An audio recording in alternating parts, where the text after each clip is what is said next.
বাবার বাড়ি মানেই হচ্ছে মেয়েদের কাছে পায়ের উপর পা তুলে বসে থাকা আর নিজের মন মতো সব কাজ করা। এক কোনায় ব্যাগের মধ্যে কাপড় চোপড় পরে থাকবে, এটা মেয়েদের জন্য অনেক কষ্ট। আমরা চাই আমরা যেন মেহমান হয়ে নয় বরং নিজের বাড়ির মতোই একদম থাকতে পারি। হ্যালো, আসসালামু আলাইকুম। সবাই কেমন আছেন? আশা করি সবাই অনেক বেশি ভালো আছেন। আজকে সকালে মা পরোটা ভাজছিল। আমার মায়ের হাতের পরোটা আমার এত বেশি পছন্দ কি বলবো, কিন্তু ইদানিং সময়ের কারণে বানাতেই পারে না। এদিকে মা পরোটা ভাজছিল, আমি বসে বসে দেখছিলাম, সাথে আমার ছেলেকে আর আমার মামাতো ভাইকে খাওয়াচ্ছিলাম। আমার মামাতো ভাইও ডিম পোস্ট খেতে চাচ্ছিল। আমার ছেলের কোনো ঠিক নাই, একদিন ডিম পোস্ট করে দিলে খায়, আবার একদিন খায় না। আর এখন যেহেতু সঙ্গ পেয়েছে তাই খাচ্ছে, আবার একা একা দিলে তখন খাবে না। দুইজনকে দুইটা দেশি মুরগি পোস্ট করে দিয়েছি। আর আমার বাবা তো আমার ছেলের জন্য দেশি মুরগির ডিম, ফার্মের মুরগির ডিম, মানে সব মুরগির ডিম এনে রেখেছে, সাথে আবার কোয়েল পাখির ডিমও, মানে ডিম দিয়ে পুরো ছড়াছড়ি। আমার বাবা নাতি আসার আগে একদম সব কিছু এনে রেখে দেবে, কোনটা নাতির দরকার যেটা মুখে আনার আগে, ঠোঁটে আনার আগে যেন হাজির করে দিতে পারে। আলহামদুলিল্লাহ। সকালে আমি রুটি খাচ্ছিলাম, একটা রুটি খাইলে ভাই আমার পেট ভরে যায় আমার মার হাতে।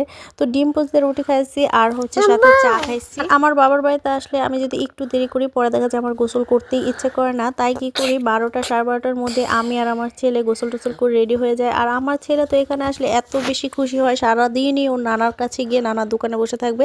আর তার মামা তো একটার পর একটা এটা সেটা এনেই দিবে, যত না করি ততই ওর মামা আরো এনে দেয়। বাবার কাছ থেকে 300 টাকা রেখে দিয়েছি, আজকে বার্গার কিনে এনে খাবো। বাবা আবার এক জায়গায় বাহিরে যাবে, সেজন্য টাকা আগেই রেখে দিয়েছি। সন্ধ্যার সময় মা, আমি আর আমার ভাই বার্গার এনে খাবো। আজকে আমি সব কাপড় চোপড় রাখছি, 2-3 দিন তো রেস্ট করলামই। এখন কাপড় চোপড় গুলো ভরে রাখছি, কারণ আমার মা কয়দিন ধরে খালি আমার বকতা ছিল যে 2টা ড্রয়ার খালি করে দিছি, এখনো তোমার কাপড় চোপড় ঠিক মতো রাখতে পারো না। মানে কাপড় চোপড় ব্যাগের মধ্যে রাখলে আসলেই ঝামেলা। আমি আসলেই দেখা যায় 1-1.5 মাস যেহেতু থাকা হয়, তাই সবসময় আমার মা আমরা আসার আগে ড্রয়ার গুলা খালি করে রাখে, কাপড় চোপড় রাখতে যেন আমাদের কোনো ঝামেলা না হয়। আসলে এটাও একটা শান্তি। অনেকে আছে বাবার বাড়িতে গিয়ে মেহমানের মতো এক কোনায় নিজের ব্যাগটা ফেলে রাখতে হয়। আর আলহামদুলিল্লাহ আমি যেহেতু একমাত্র মেয়ে, সেজন্য দেখা যায় আমার মা, আমি আর আমার ছেলে আসার আগে সবকিছু রেডি করে রাখে, আমাদের জন্য সব জায়গা টায়গা খালি করে রাখে, যেন আমরা এসে আমার কাপড় চোপড় রাখতে পারি। যেহেতু 1 মাসের বেশি এখানে থাকা হবে, তাই আজকে দুপুরে মাছের ডিম ভাজি, তারপরে হচ্ছে শিং মাছ দিয়ে ডাটা আলু দিয়ে তরকারি, সাথে হচ্ছে চাপিলা মাছ বেগুন দিয়ে এগুলো রান্না করেছিল। তো আমি আর আমার বাবা একসাথে বসে খেয়ে ফেলেছি।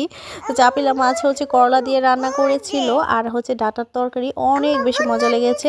খাওয়া দাওয়া করে তো ঘুমাতেই হবে, তাই খাওয়া দাওয়া করে ঘুমিয়ে পড়েছিলাম। ঘুম থেকে উঠে দেখি আমার বাবা 2টা হাঁস নিয়ে এসেছে, আর আমি আসবো আর হাঁস আনবে না, এটা কি কখনো হয়? যেভাবেই হোক খুঁজে আমার বাবা হাঁস নিয়েই আসবে। আর এদিকে আমার ছেলেকে আমার ভাই জাদু বানায় দিছে। আমাদের বাসায় আমার মা বাদে সবাই আমরা হাঁস অনেক বেশি পছন্দ করি, আর সারা বছরই আমার বাবা হাঁস আনে। কিন্তু আমরা যেহেতু শীতের মধ্যে আসি, তখন দেখা যায় অনেক সময় হাঁস পাওয়া যায় না, কিন্তু আমার বাবা যেভাবেই হোক খুঁজে নিয়েই আসবে। পরে এই তো আমার ভাই বার্গার